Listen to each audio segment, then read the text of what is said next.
Casey Hahey with NSUSharks.com. Here with me today is the head women's golf coach at NSU, Amanda Brown. Amanda, thanks for stopping by. Yep. I want to take a second to talk a little bit about this up-and-coming 2012 season. Now, you're coming off your third national title.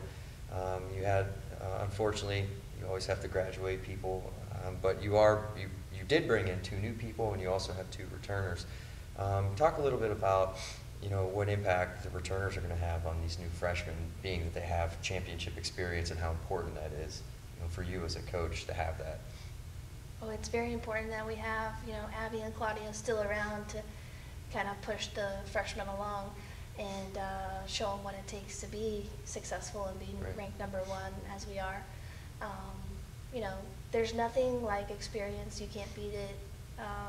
You always want to have talent, but experience is also just as important. And I think having Abby and Claudia there, they'll kind of tell the freshmen what to expect, this, that, and the other for different tournaments. So I think it helps a lot throughout the whole season heading into nationals. Right, and you currently have, it's tough to lose a golfer like Sandra and Taylor, National Player of the Year, individual national titles, but still you have the current #1, #2, and #5 golfer in the country. How do you do that? Good recruiting, I guess, but I have been blown away actually by the success of our team so far, because I really did feel like it was a rebuilding year. But Abby has really stepped up to the plate. She's currently #1, correct? Right. Abby Giddings is currently #1, ranked #1 individually. So she's always has been in the shadows behind, as our #3 player last year, the last 2 years behind Sandra and Taylor. Right. So for her to just step up and instantly become #1 in the country after they graduated is, she should be proud of herself for that. And then Danny Ortiz, she's a freshman. Her and Abby are kind of, fighting back and forth for that #1 spot. So they're #1 and 2 in the country, which anytime you have 2 players fighting for the #1 spot on your team, that's a good thing. And then we have Lily, who's a freshman. She's also ranked in the top 5 as well. So, for a freshman to be ranked in the top 5 is really, really good. So I couldn't be more proud and happy with their performance so far. Right, and with the new freshmen, what do you anticipate, out of them? Obviously they're following Abby, and what do you expect out of them this season? They are young. As a coach, what does it take on your part to keep them focused? You just have to.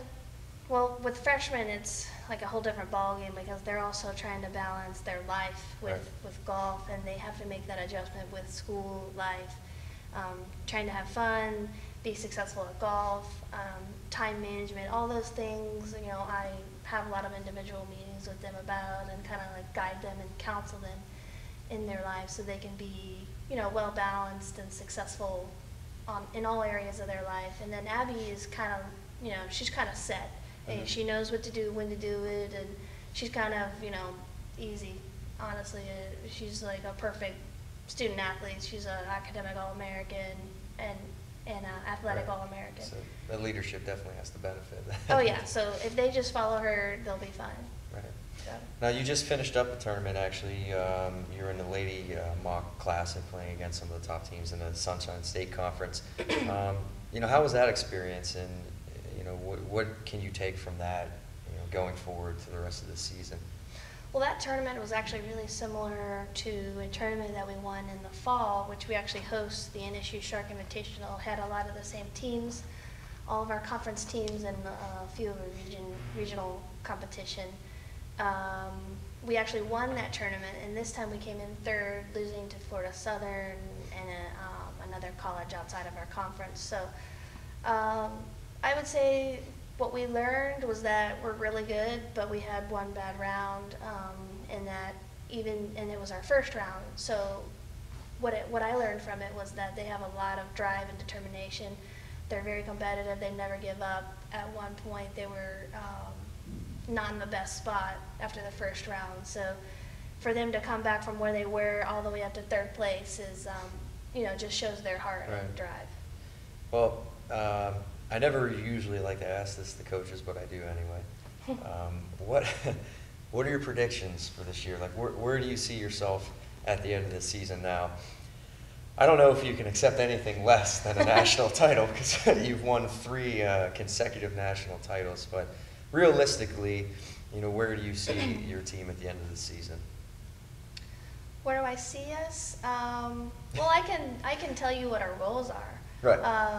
And actually, the goals of the girls on the team are a lot higher standards than mine. They actually do want to win nationals again, even though they're a young team. They think that they can, and I think that they can, and they've proven that. They've beat the best teams in the country, and they still are ranked #1 in the country. So I think if they just keep going the way they are, they're going to win nationals. I also think that we're going to get another National Player of the Year. Actually 3 of them could have the chance to get that. Yeah. So that would be our 6th National Player of the Year in a row. And I also think we're going to have 3 first-team All-Americans. So, that headed into next year, 2012, 2013, with the new freshmen we have coming in, I think we're going to be very successful for many years to come. Right. And it's got to be, it has to be tough day in and day out, the fact that, you did win 3 national titles consecutively. How big is the target on your back, or It's on your huge. girl's back? And We are no longer the underdogs like we were, 4 or 5 years Right. ago. However, we kind of are the underdogs now because it is a rebuilding year. We have a young team, and I think that because we graduated 4 of the 5 players, people didn't expect us to be as good as we are, and I think they're a little frustrated with that because Right. they were like, okay, this is our year where we can win, and now they're caught off a little off guard. So I think that, it's a healthy competitive spirit out there, and I love it. So. Well, I wish you the best of luck this season, and everybody at NSU obviously is rooting for you for Yeah. another national title. Thank Thanks you. for stopping by. I Thank you. appreciate your time, and best of luck. Thank you. And that's Amanda Brown, the head women's golf coach here at NSU. I'm Casey Hahey, saying so long and go Sharks.